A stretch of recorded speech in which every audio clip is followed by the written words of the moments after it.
Okay, let's be real for a second. Hasn't everyone kind of felt like something's a little off with love these days? I mean, it's like everywhere, right? Everyone's talking about it. You'd think it'd be easier than ever to find, but I don't know. Something just feels off. Yeah, a lot of people are feeling that way. Actually, there's this YouTube video essay that we're going to look at today called The Problem with Modern Love by the Psyche.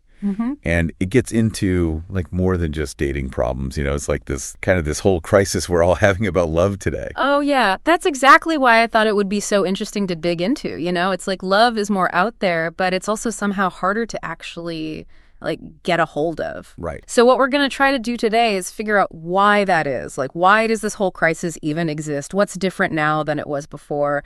And how do we do love now? Right. Without losing what it's supposed to be about? Exactly. So, are you ready to dive in? Yeah, let's go. Let's do it. Okay, so the video starts off by saying that love today, it almost feels like a business deal, like something you buy or sell. Yeah, like it's a product you're consuming. Yeah, it's a product. So we're always, looking at it, thinking about it, swiping left and right, maybe trying to get a better one. Like we're shopping, but for a love object instead of a real connection with another human being. Right. So that image, like love as a product you buy, the video even says love has been rebranded. And that really stuck with me. Like we're being sold this perfect image of what love is supposed to be.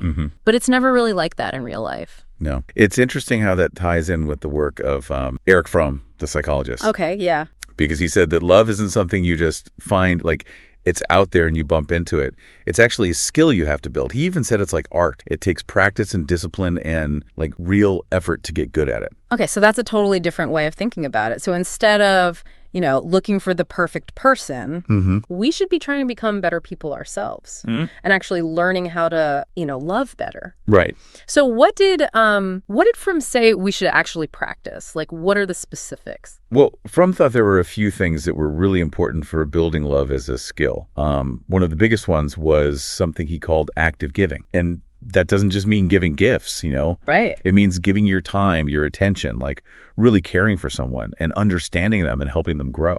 So it's not about finding someone who completes you. It's more about actively choosing to help someone else be their best selves. Exactly. Fromm said that this type of giving, that active giving, is at the heart of any kind of healthy love, whether it's, romantic love, family love, even the love we have for all of humanity. He thought that by doing this, by actively giving, we overcome that natural part of ourselves that only cares about ourselves. Yeah. And we learn to connect with something bigger. Okay, I see. So we have this idea that love is an active skill and it's about giving to others. But then the video also talks about technology, especially dating apps and social media, So how does that fit into all of this? Well, that's where things start to get really interesting. Because the video says that these platforms, even though they're meant to connect us, they might actually be making the problem worse. Because they make it seem like there are endless options, like this constant flow of potential partners. And that can lead to what psychologist Barry Schwartz called the paradox of choice. Oh, I've heard of that. Yeah. Isn't that the idea that having more choices doesn't necessarily make you happier? Exactly. Schwartz found that if you have too many options, it can make you anxious, indecisive, and can even stop you from doing anything at all because you get overwhelmed by all the possibilities and you can't commit to one because you're scared of missing out on something better. Yeah, I totally get that. It's like you're constantly swiping and comparing and wondering, is there someone better just one swipe away? Instead of, actually appreciating the connection you might already have with the person right in front of you.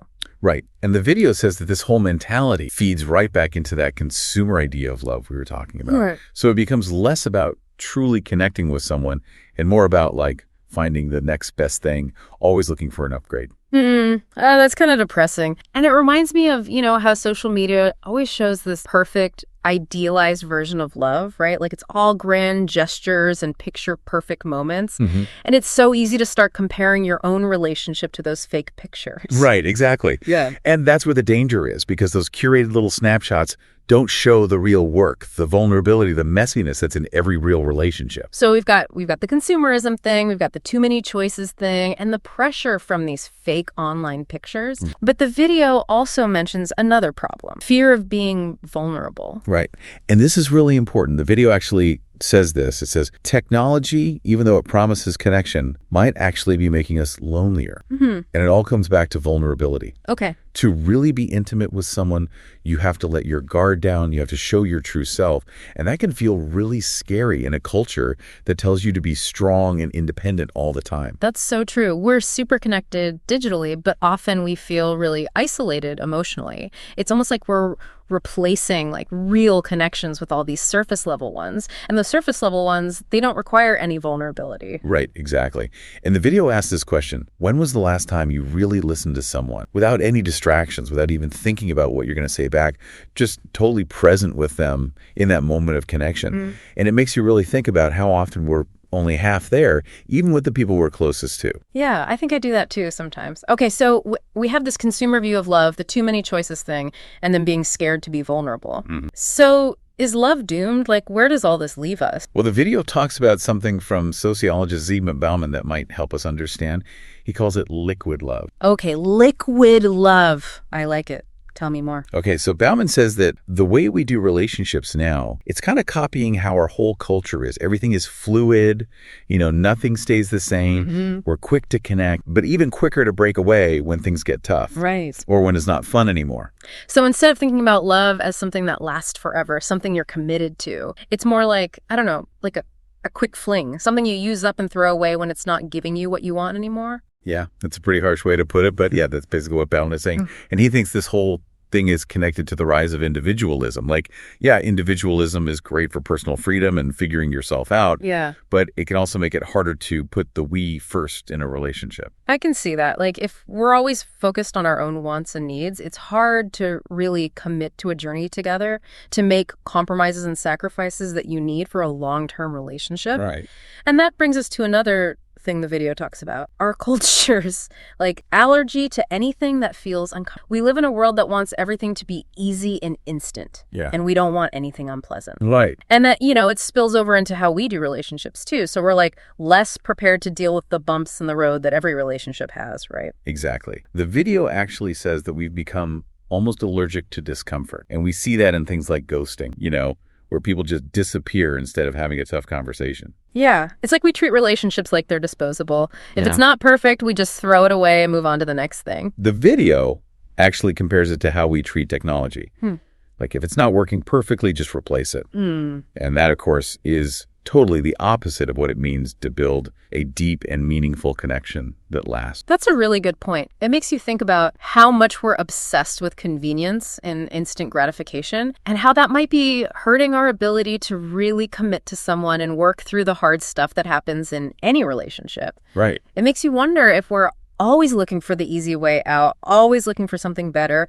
Are we missing out on the really good stuff that comes from sticking it out, working through the tough times with someone? It makes you think, is there a way to balance the freedom and all the choices we have now with wanting a deep, lasting connection? Is there a way to rethink how we approach love so that we can be individuals and still have that intimacy we crave? Well, the video actually has some really interesting ideas about that, and we'll dig into those in the next part of our deep dive. Yes, stay tuned for that. Welcome back. All right, so in the first part, we talked about some pretty, heavy stuff. But the video doesn't just leave us feeling hopeless, right? It gives us some ideas about how to fix things, like how to change the way we think about love in today's world. Yeah, that's right. It's not about pretending the past was better or getting rid of technology. It's more about being more aware and choosing how we build love in our lives. Okay, I like that. Sounds good in theory, but where do we even start? How do we go from this love as a product mindset to something more real, something that's about connection and growth? Well, the video suggests this really powerful idea. Instead of thinking about love as something we find or buy, we should think about it as something we build. Okay, I like that. It's about taking control, being in charge of our own love stories instead of just passively letting things happen. But how do we actually do that? What does that even look like? So the video talks about the work of this famous relationship researcher named John Gopp. He spent years studying what makes couples stay together. Oh, yeah.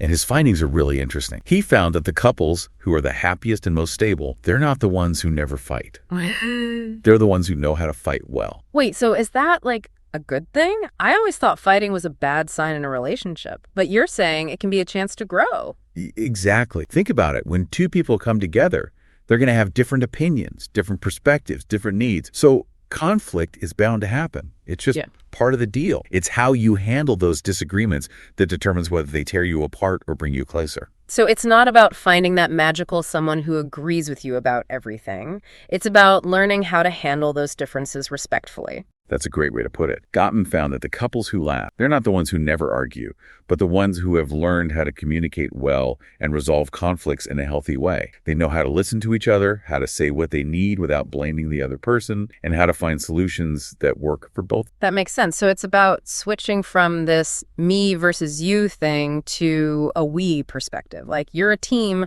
working together to get through the tough stuff. Exactly. And that takes us back to that idea of love as a set of skills. These are things we can learn and get better at over time. Yeah. It's not about magically stumbling upon the one who's going to make everything perfect. It's about becoming better partners ourselves. Right. So we can't just sit around and wait for love to happen. We have to do something, be active in creating the kind of love we want. But what are those key skills we need to learn? The video talks about a few really important ones. The most basic one, of course, is communication. And I don't just mean talking. It's about learning to really listen to your partner, to try to understand where they're coming from, and to say what you need and how you feel in a clear and respectful way. Yeah, that sounds simple enough. But in real life, communication can be so hard. Right. Especially when you're feeling all these emotions. How do we get better at it? Well, there are lots of resources out there, books, workshops, even couples therapy. They can teach you how to improve your communication skills.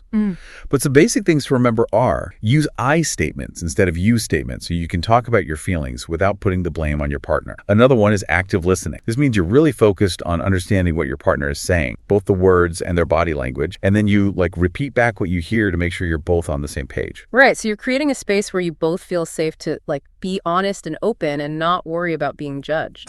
Exactly. And it's important to remember that communication is an ongoing thing. It's not something you master overnight. Right. It takes constant effort, patience, and a willingness to learn and adjust as you and your partner grow together. That makes sense. Okay, so communication's really important. But the video also talks about being good at resolving conflict. What are some good strategies for dealing with those disagreements? Gottman, the relationship researcher, found a few key principles. One is to approach conflict with a spirit of cooperation, not like you're going to battle. The goal is to find a solution that works for both of you, not to win or lose. Yeah, that makes sense. But that's so much easier said than done. How are you supposed to stay calm and work together when you're feeling angry or hurt? That's where emotional regulation comes. It's about learning to control your own emotional reaction, to take a pause before you just react without thinking, and to choose a way to respond that's more likely to be helpful. So instead of just freaking out in the moment, you take a step back, take a deep breath, and then respond in a way that won't make things worse. Exactly. And there are lots of techniques that can help with that, like mindfulness practices or even just simple breathing exercise. The important thing is to find what works for you and to practice it a lot so that it becomes second nature when things get heated. Makes sense. It's like building a muscle. The more you practice controlling your emotions, the stronger you get at handling tough. Exactly. And along with communication and conflict resolution, another super important skill the video talks about is self-awareness. Okay, self-awareness. Why is that so important for relationships? Because it's about understanding your own needs, what triggers you, your own pattern. If you're not aware of your own baggage, you're going to keep repeating the same unhealthy patterns over and over again in your relationship. So it's not just about understanding your partner, it's about understanding yourself, how you react to things, and how stuff from your past might be affecting you now. Exactly. Self-awareness helps you to take responsibility for your own actions, to tell your partner what you need in a clear way, and to have a sense of independence within the relationship. It's not about losing yourself in the relationship. It's about bringing your best self to it. Right. So it's about being more conscious of your own patterns and behaviors so you can make choices that will help you build the kind of relationship you actually want. Exactly. And speaking of creating the kind of love we want, the video really emphasizes how important it is to be grateful and appreciative. It's really easy to start taking our partners for granted, especially as the relationship goes on and things become routine. Oh yeah, I've totally done that before. Yeah. You get comfortable, life gets busy, and you forget to notice all the good things about your partner. Right. And that's when it's important to make an effort to show your appreciation. Say it out loud, do nice things for them. It's about noticing the good stuff and reminding yourself why you chose to be with this person in the first place. So it's about choosing to see the good in your partner. Focus on the positive stuff, even when things are tough. Exactly. And that leads us to another crucial skill, forgiveness. Oh, yeah. No one's perfect. We all make mistakes. If you hold on to grudges, it just creates bitterness and pushes you apart. Forgiveness can be really hard, though, especially when someone really hurts you. It is, yeah. But it's also incredibly freeing. It's not about saying their bad behavior was okay.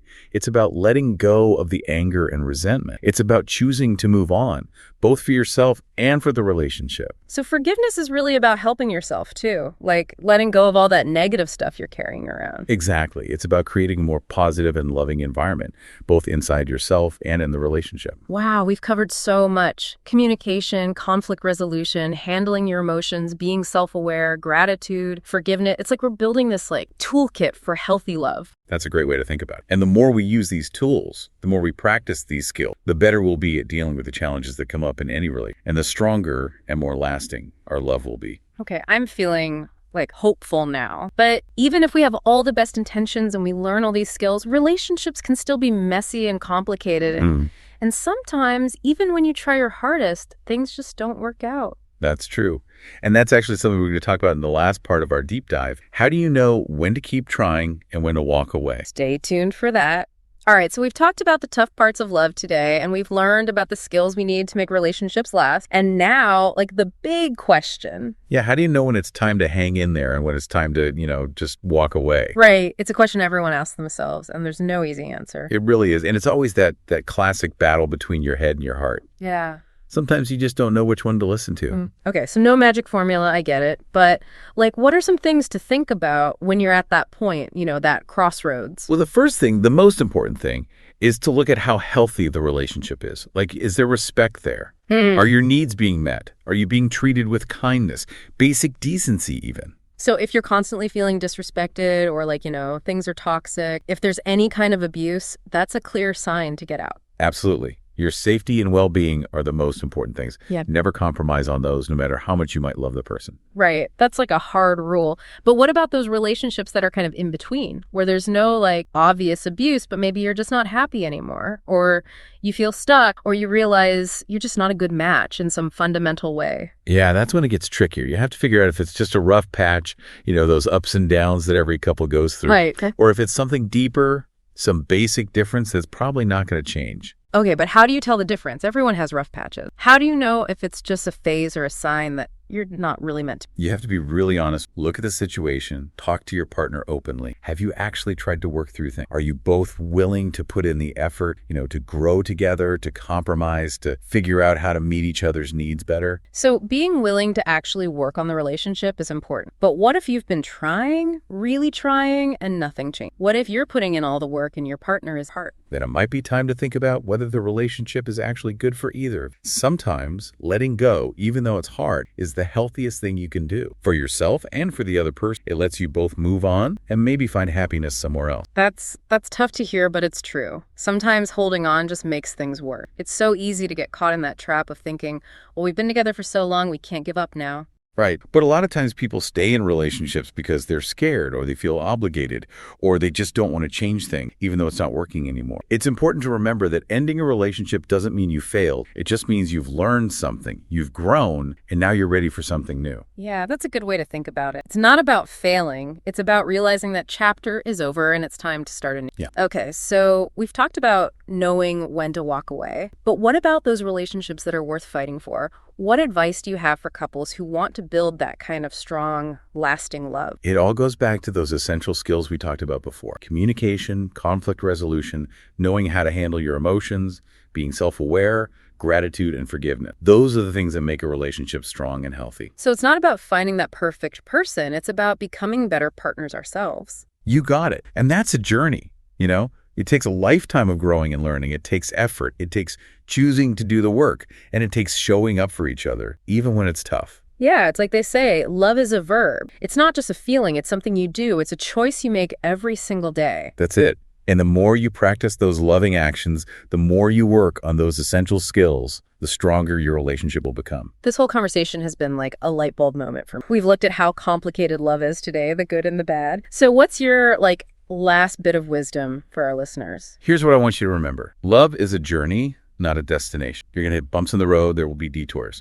But if you're aware, if you make the effort, and if you're both committed to growing, both as individuals and as a couple, you can create a relationship that's fulfilling and lasting. So it's not about finding that fairy tale ending. It's about embracing the messy, real, ever-changing nature of love. Exactly. And you're not alone on this journey. There are people out there, resources, communities that can help you navigate love today. Well, thank you so much for sharing all of this with us. This deep dive has been incredibly insightful. It's been my pleasure. And to our listeners, we really encourage you to think about what you've heard today. What really stuck with you? What love skills do you want to work on? And what kind of love do you choose to create? Remember, love is a choice, and it starts with you. Until next time, keep diving deep.